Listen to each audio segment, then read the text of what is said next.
God is in control. It's going to be okay in the end, no matter what the outcome is, because He's God.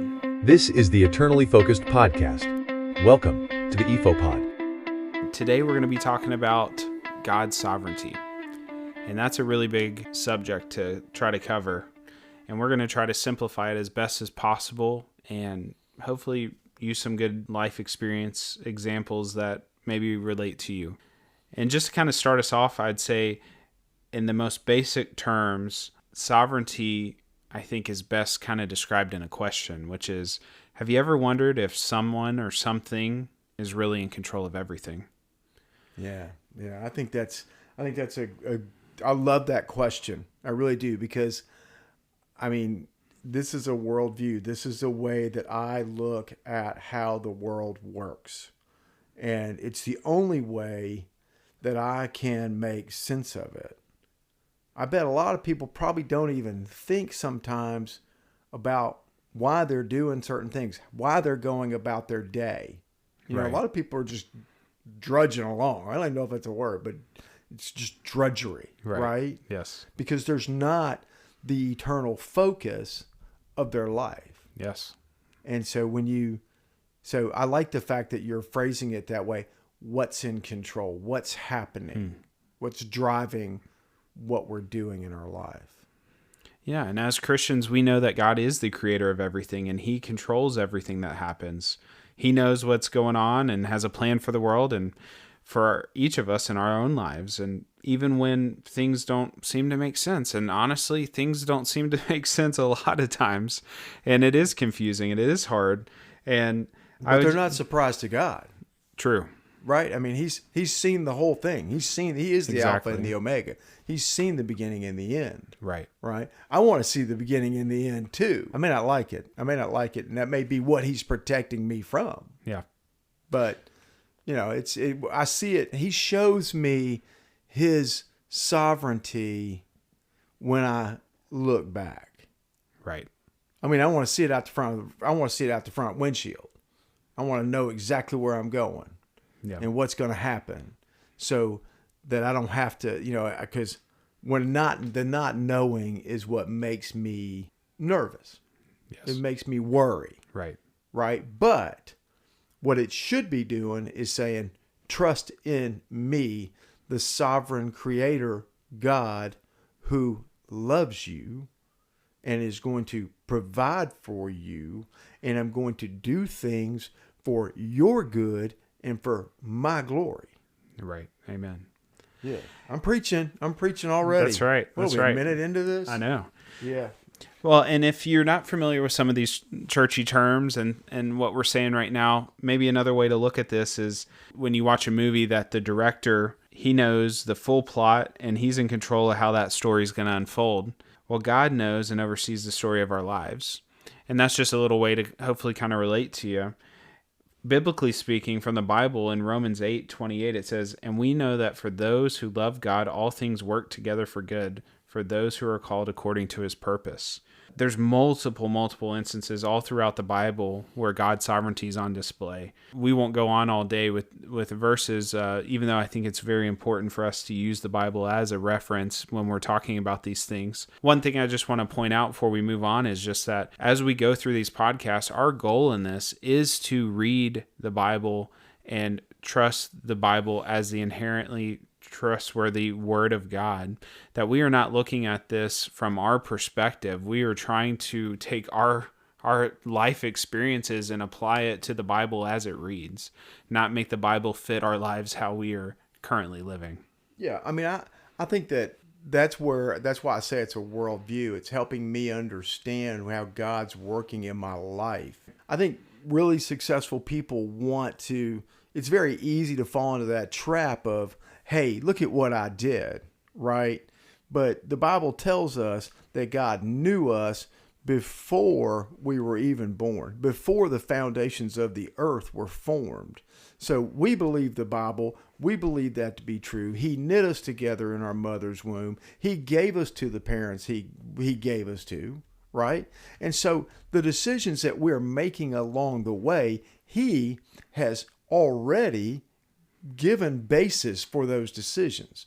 Is that clear? Does that make sense? That look, if I was, I'll take extremes. Okay. Okay, if I was born in the worst of conditions, in maybe a war-torn country that's in famine, that just nothing, I would not make the same decisions as someone who was put into a middle-class family in the United States of America, where there's the land of plenty, right? Okay. And so you can see where God is, and I'm not saying that the person that's born into the war-torn, terrible situation cannot make God-honoring decisions. I'm not saying that. Not at all. Please don't misunderstand that. Right. I'm just saying that you can see where, there's some, God is guiding and directing your decisions. Yeah. I mean, and I'm going to throw out another Bible verse. Okay. Forgive me. All right. I know we said we weren't going to quote a lot of Bible verses.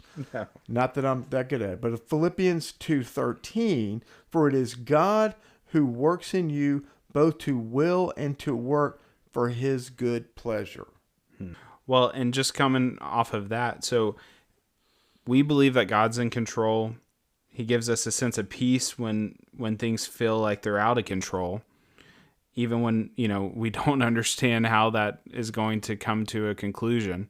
So from our own personal lives, we should, provide maybe a little bit of a story or something that's happened in our lives where we've seen God at work and how he's walked us through those things. I mean, you just recently went through a very, very difficult, trying moments, days, weeks, man, that, was not simple. I mentioned that we have 3 kids, and our third was just born recently, and she was early and was in the NICU for only a couple weeks. And we've since learned multiple families that we know that have had kids in the NICU for a lot longer. So in retrospect, we feel really blessed. But yeah, she was in the NICU, and it was really tough. Like I said, she came early. We rushed to the hospital. I was cutting the grass. We rushed to the hospital.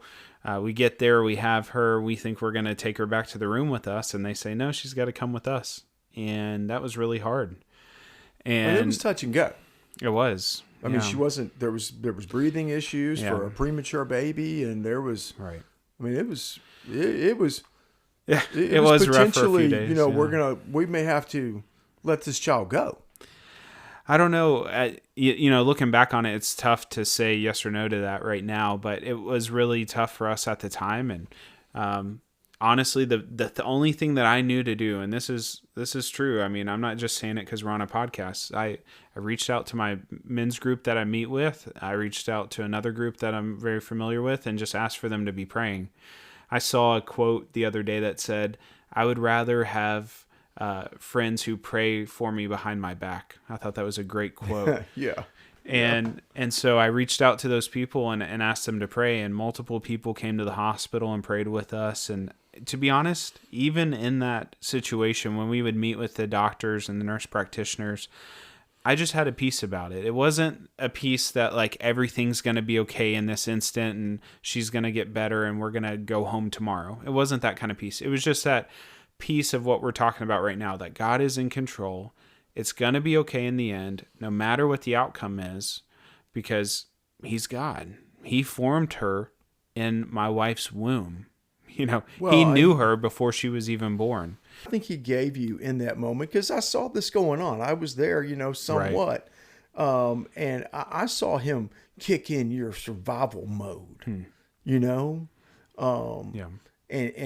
And I think that's really, really important, even though your other 2 children are still young, and they may not have recognized all of the things that were happening there. Yeah. But the fact that God was intervening in your life, he was giving you that peace. It was showing them something that will be a residue. It will be something on their heart, their soul as they get older. We saw mom and dad trust God in a difficult moment. Yeah. And we saw God walk them through that.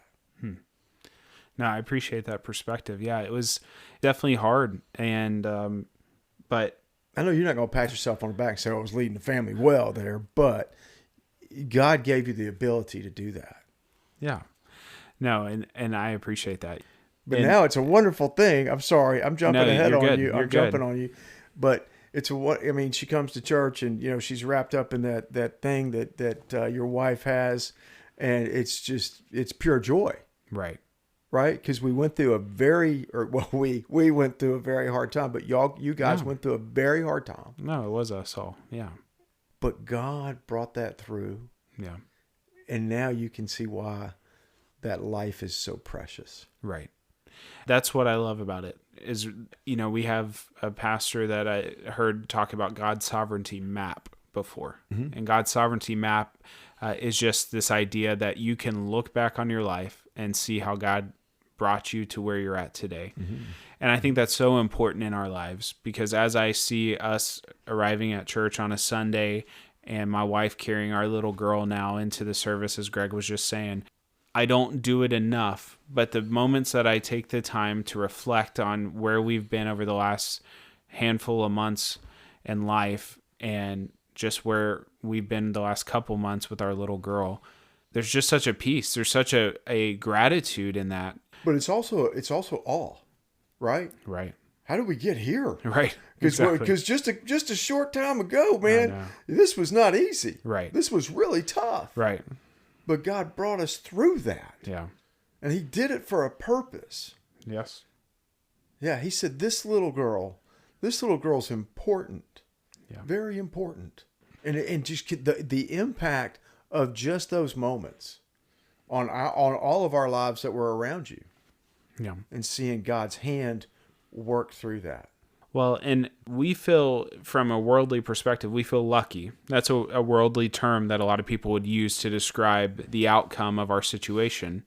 We know a lot of people in our lives, whether it's a child, whether it's an addiction, that did not end with that outcome. Right. And so how would you say and describe what it's like when we say God's in control, but hey, why did he allow this bad thing to happen? Mm-hmm. We feel very lucky, as I just described about our daughter, but I know plenty of stories where that wasn't the outcome. Well, all things work together for God's glory and our good. Right. And it's hard to say that. Maybe it's easier to say that for someone that isn't, if talking to a mother or a parent that lost that child. Yeah. Right? That's hard to really grasp and understand. I mean, as Christians, we know that child is with God. We know that they're in heaven, and that, they're not gonna have to deal with this broken and fallen world. Mm-hmm. But still, that's so hard to grasp, and those people will mourn and miss that child. They'll always be marked by that, But we know that the impact of those bad situations are redeemed by God, and that we can see things coming out of that, good things out of it. Yeah. I mean, I hate to go down a rabbit hole here, but I feel like I'm kind of being led here. Okay. And so there are bad situations where, and since we're talking about pregnancy and we're talking about children, I'm going to just open up a can of worms and run the risk of being, called whatever. But bad situations happen and a child is conceived. Right. And God can redeem that. Yes. The pregnancy is hard. The emotions are difficult. There are problems. Yeah. But God can bring a beautiful child out of that. And we've both seen that. Yeah. We have a wonderful young girl who unfortunately, don't want to explain it in too much detail, but she was abused and she conceived a baby. Mm-hmm. And from the moment she knew that she was pregnant, she decided she was going to keep that baby. And that baby's beautiful now. Mm-hmm. I just saw her the other night, and she was walking around and just having a good time. And her mom, this young lady who we just mentioned, she just has a joy about being a mother now. Yeah. And that came out of a terrible situation. And when you hear things in today's time, a lot of the subject is that baby should have never made it. The world's going to say, oh, listen, this was a bad moment. This was bad time in your life, whatever. We can erase that by erasing that child. Right. But we know that's not true. Yeah. That's a lie. It's kind of like that freedom conversation that we had. I can get free of this bad situation by having an abortion, but that's going to stay with you forever. Something that you're going to mourn over forever. And then to see her with that child and the joy that that child brings, that's God's redemption. Right. That's God's sovereignty. Yeah. Yeah. And just bringing that back in to just what we've even seen throughout the Bible. We see so many stories talking about a baby. We see with King David and Bathsheba, their first child that they conceived together doesn't make it. Right. And then Solomon comes from that. You see God's sovereignty and play right there. Right. And then kind of switching gears just a little bit, we see with Joseph in the Old Testament in Genesis 37, one of the longest stories. He talks about Joseph going through a lot of tough situations. And I mean, Joseph's I love the story of Joseph. Right. I do. And, I like the fact that Joseph gets the coat of many colors, right? And he's going to tell his brothers about the coat of many colors. That's going to end well. Right. Yeah. He's not really getting that started great, you know, and then he starts, he tells them about his dreams too. So, but the brothers didn't take it very well, No. So if you're not familiar with this story, maybe you've seen the play on Broadway or whatever, but the story goes that his brothers, they sold him into slavery because of the jealousy that they had over him. And then not only is he sold into slavery, then he ends up in jail at one point. And I hope you'll go back if you haven't read this. It's Genesis 37 through 50. It's a great story to read. And he goes to jail. He comes out of jail, ends up working and becoming number 2 in all of Egypt, only second to Pharaoh. Right. I mean, God's redeeming Right. the whole thing. God's sovereignty. This is God's plan. Right. It's God's plan for Joseph to say, "Hey, brothers, look at this fancy coat Dad made me." Right. Right. It's God. Hey, I had a dream, and you guys are going to be bowing down to me. Which is true, and in the end, but at that moment, it's going to kind of, but it's God's sovereignty. Yeah. That got him thrown into the pit, got him sold into slavery, got him to the position that he had as number 2 to Pharaoh in Egypt. Right. Because God exalted him. Right. And so he is exalted and he's number 2 in all of Egypt. And even in that, and I think you know where I'm going with this, even in that, he recognized that there was still suffering in that place of being in Egypt, being number 2, being married and having 2 boys. Being very, very, very successful. Yeah. Which is, I think, important, to say that. But I also think it's important when we're talking about God's sovereignty, we're talking about God's providence. We're not talking about the prosperity gospel. Correct. And Voddie Baucham, I got to throw Voddie in there. Because I love, this is my favorite sermon. I hate to say that. Sorry, folks. It's called The Rescuer. Yes. And he will turn your mind upside down on the story of Joseph. Because, we teach it like, hey, you're going to go through some hard times, but if you just trust in the Lord and you just do what the Lord wants you to do, man, you're going to be number 2 in Egypt. You're going to be the vice president. You're going to be, the CEO of a company. But that's not what happened there. Yeah. Pharaoh gives him a wife, right? A non-believing wife. Yes. And they have 2 boys. Correct. Yeah, that's where you were going. Yeah. No, you're doing great. Well, I get too excited about that sermon. I've listened to it. I don't know how many times. I love it. I try to get everybody to listen to it. You've definitely listened to it more than me, but I agree with Greg completely. It's a great story. It's a great understanding of the story, I should say. As someone who grew up in the church with this perception of Joseph being this successful person and God blessed him because he did good things. That's not what we are supposed to get out of that story. So this isn't going to be a Voddie Baucham, the Rescuer podcast, but I very much encourage you to listen to it, and we'll try to figure out how to put the link into our description or maybe into the comment section. I think we should finish with the fact that what God does through the bad situations and Joseph in a country that he didn't belong in, he was able to save many people through the famine. Correct. And he's saving people that are not God's people, right? That are not professing God as their creator. Yeah. So God's faithful to even the unfaithful. He brings the rain on the just and the unjust. He blesses their crops. He blesses the faithful's crops as well. Yeah, and kind of just to end with Joseph for now, there's a couple things there. Voddie talks about the names of his 2 sons. Do you want to describe that just a little bit? Yeah, Manasseh and Ephraim, right? And I can't remember which one's which, but I think what's interesting is here Joseph is. I mean, look, man, I'm number 2 in the country. Right. I mean, and it says, Pharaoh said, bring this chariot, put him in this. People bow down when he comes by. I can't handle that. Yeah. I can't handle that kind of success. But Joseph could because he trusted God. And God knew who he was, and God prepared him. He went to the pit. He went into slavery. He went into prison, and the baker forgot about him. Anyway, I don't want to get off track. But Joseph... I think it was the cupbearer that was supposed to... Right. Yeah, the baker and the cupbearer. Right. All right, we won't go there. But he has the 2 sons, and how we know that Joseph has not let this success go to his head and knows that it's not about him... Mm-hmm. He names the 2 boys, Manasseh and Ephraim, and what that means is I forgot about what my family did to me. I don't remember if it's Manasseh or Ephraim. I don't remember. And so, but it means, and it's what he said. He named one of the boys, basically, I forgot that stuff, is what Voddie says.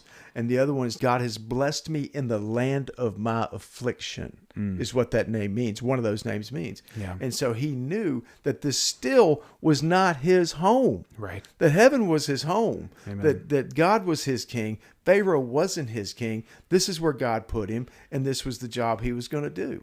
And in the text, it clearly states that he understood this.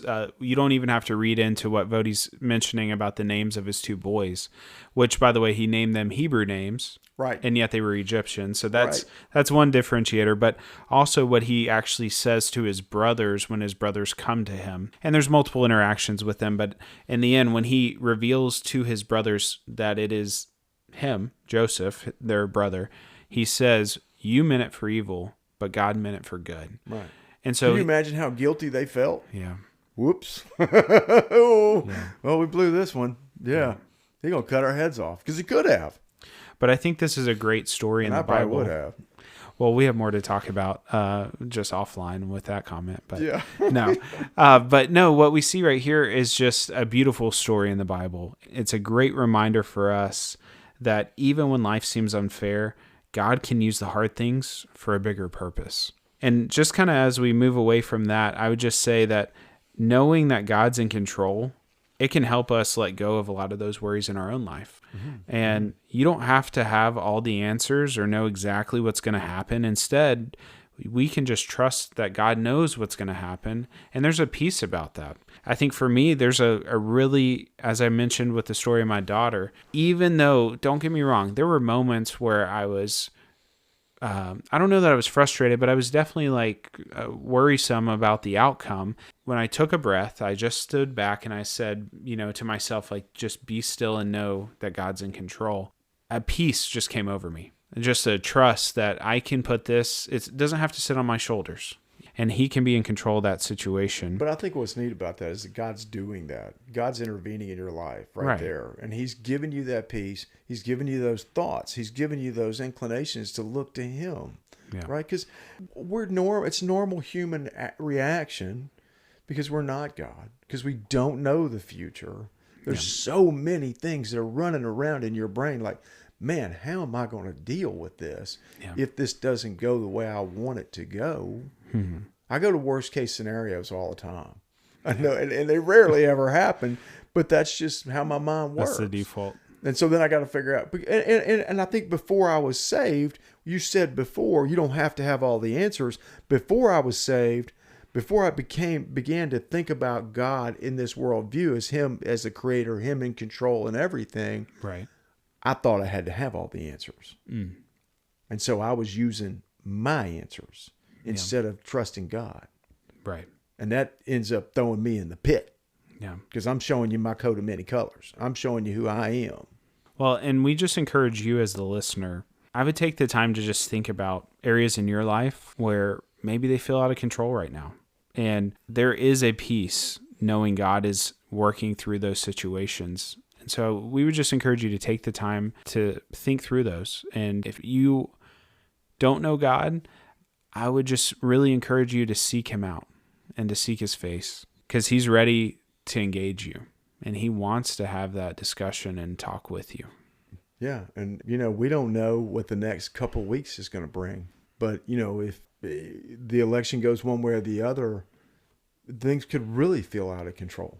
Right. And for some more than others. So you have to trust God in these situations completely.